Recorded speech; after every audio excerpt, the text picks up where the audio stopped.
me to the stage. Thank you for coming to my channel. I've got a couple of videos to play about a famous YouTuber called Eric Conover. It's quite telling, really, but let me just share a couple of screens with you. Bear with. Let's do this one first. Please also go to Scott Schaffer's Facebook channel so that you can like and subscribe to him. So an update on a story that went viral last year. The famous YouTuber Eric Conover had almost 3 million subscribers. He got famous touring mega mansions in New York and around the world. Last year, he was charged with attempted murder, and he has now pled guilty. He did not plead guilty to attempted murder. He got a plea deal. He pled guilty to first-degree assault and reckless conduct, which is an amazing deal for him. He's going to be spending 4 to 10 years behind bars, but initially he was facing potentially the rest of his life behind bars because he was, like I said, initially charged with attempted murder.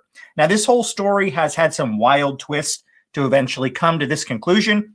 If you don't remember the initial video we saw of him last year when he was in the orange jumpsuit, he was talking about how I will eviscerate anyone with my intelligence if they challenge me. If anyone dares try to test my mental competence, I will eviscerate every single person with my intelligence right now. And that's not being egotistical. So initially, it looked like he was going to be fighting the case. He was going to use his amazing intelligence to somehow get himself out of this case. But it turns out that's not what happened. He took a plea deal. And the reason for that, we'll go over in this video why he decided really the only option he had was to take the plea deal. Now, this story started out all the way back in March of last year. The initial inclination that we got that something was off was a Reddit post back in March of last year. It was titled, "Ran into Eric Van Conover this morning in New York City, and he wanted to fight." And the post goes over that bro was lit, approached and started yelling at some 50-plus guy unprovoked who was training his dog because Eric thought the dog was being treated harshly. It looked like it was going to come to blows. I intervened and asked if the guy wanted me to call the police. At that point, Eric turned on me and started calling me a cuck and a coward. Weirdly, I tried to walk away. He followed me for a good 10 minutes, aggressively walking behind me and shouting insults. He's a huge guy, and I started getting nervous. It was going to turn physical. I called 911, and once he realized I was on the phone with the police, he just sat down on a bench near 108 Riverside and kept the insults coming. The 911 dispatcher told me to walk away. Now, they also uploaded a picture of Eric standing very oddly. He kind of looks like an NPC from Skyrim, kind of. I don't know why he was standing like that. But this was the first inclination that something was really off with Eric Conover. Now, a few days after that, there was more posts. Eric actually started posting very odd things to his Instagram. He posted a clip of him that says, "Ouch, cuffed up." And he posted another clip of him with he had some pharmaceuticals where it said, "Yeah, the pharmaceutical industry tried to gaslight me that I needed medication too." And so he apparently had stopped taking some medication. A lot of people did some cyber sleuthing, and they found out the medication that he was not taking anymore was for bipolar disorder. And then we eventually found out that the cuffing photo of him with the bruises from being cuffed, he was actually arrested for driving while intoxicated. He got a DUI. That's the initial reason that he was arrested, which is interesting because he had posted a video on his channel talking about how he had been sober for several years. So apparently he had stopped taking his medication. He had fallen off the wagon and started drinking again. And that's why he was initially arrested for DUI. Now, things went from bad to worse for Eric Conover because after the initial arrest, he was actually arrested again a few days later. A cop pulled him over again. I believe the cop said that he was driving erratically, so he pulled him over. And he told the Eric Conover he was going to arrest him. Eric Conover did not agree with that, so he tried to leave. He ended up hitting the cop with his car, and the cop went flying 30 feet into the air. Eric Conover then led the rest of the police, I believe, on about a 26-mile chase before they ended up using spike strips to disable his vehicle, and then he was arrested. So after that, that's when he was charged with attempted murder. That's when this story went viral. That's when the clip of him talking about eviscerating everyone with his intelligence came out. And like I said, initially it looked like he was going to be fighting the case. But a few months after that initial video, Eric Conover did something very stupid. He actually admitted that he was going to be faking mental illness in order to get out of this case. A local news agency covered it, so I'll show you that clip. Court documents reveal Conover underwent an evaluation. A court granted him 30 days in a mental health facility, and they determined he is competent to stand trial. Now the state is objecting to an expedited bail hearing, citing those conversations with his parents while he was in jail. The state is asking the court to deny Eric Conover's request for an expedited bail hearing and treat his mental health crisis claims with skepticism after conversations the state says Conover had with his parents while he was behind bars. During phone calls Conover made from the Carroll County House of Corrections, the state says Conover told his father he had a plan to get out of jail, saying, quote, mental health crisis is our go-to. The state says Conover also told his father, quote, the route we take, I will fake this mental illness thing because you are gaslighting me into thinking I am not intelligent. The court documents say Conover asked his mother during a different call to use ChatGPT to develop an email with an attorney titled, YouTuber has mental health crisis. So basically, he is intelligent and he thinks he can get away with pretending he's got mental health issues. He probably has got some mental health issues. If he was sane when he was taking the medication and not drinking and things, and then he suddenly stops taking his medication and then starts drinking and then starts showing irrational behavior, it just shows that he does have mental illness. I don't think he needs to fake it at all. But we'll see what it goes on. So like I said, please go to the guy's YouTube channel and, say hi to him, because I am using his article because he can read this a lot better than what I can. I'm only new to this, so I'm still learning and I've got a lot of learning to do as well. So I'll just carry on playing this. The state says Conover then said to his mother, quote, if you do a PR thing on a mental health crisis, you know what that makes people feel? Empathy. And you can't hate people you feel empathetic towards. Legal expert Patricia LaFrance says the state has a strong case. I would assume any claims of a mental health crisis would be looked at with skepticism because it appears that he has perpetrated a fraud on the court.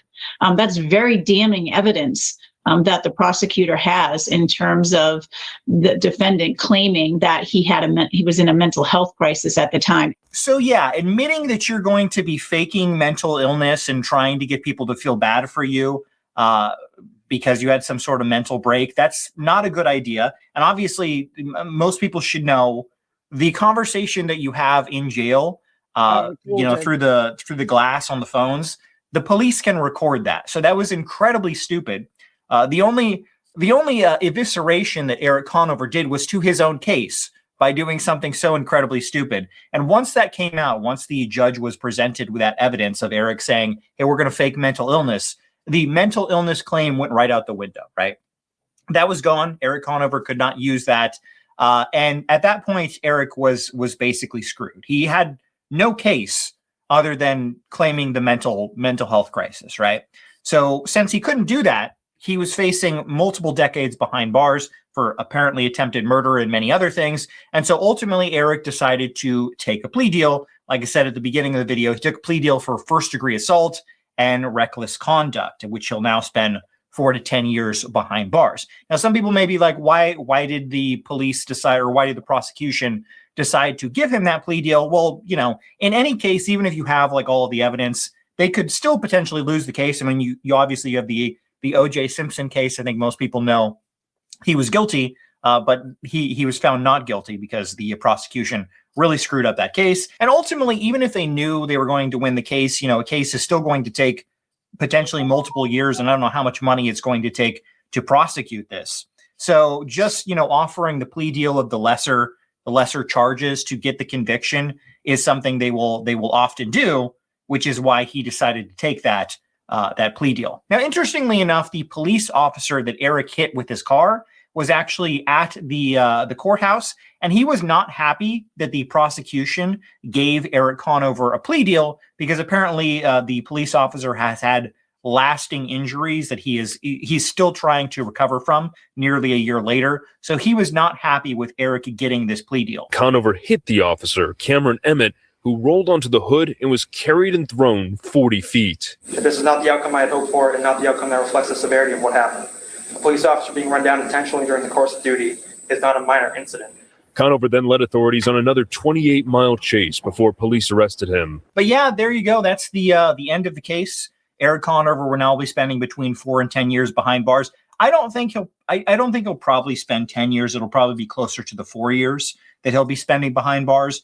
But yeah, I don't think you'll be seeing any new videos on the Eric Conover channel. Maybe if he plays his cards right, maybe they'll allow him to do one more video. He can do here in my jail cell. Show off the jail cell. I don't know. Maybe not. I really don't know. But it'd be interesting. I do wonder, like, if he goes to prison for 4 years, let's say he gets out at the 4-year mark, and then he comes back and tries to do YouTube again, will there be people who continue to watch his videos? I know 4 years without uploading is like 20 years in real life, but on YouTube it's like that's way too long.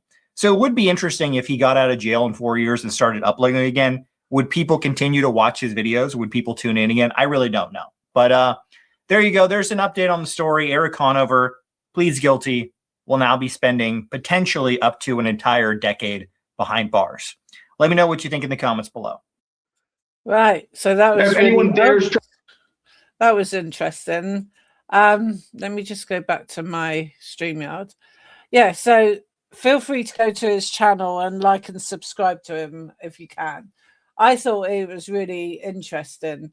And even if Eric does go, say, like 4 years in jail, if he's a good little boy in jail, if it's like here in the UK, you're out within 2 years if you're given a 4-year sentence.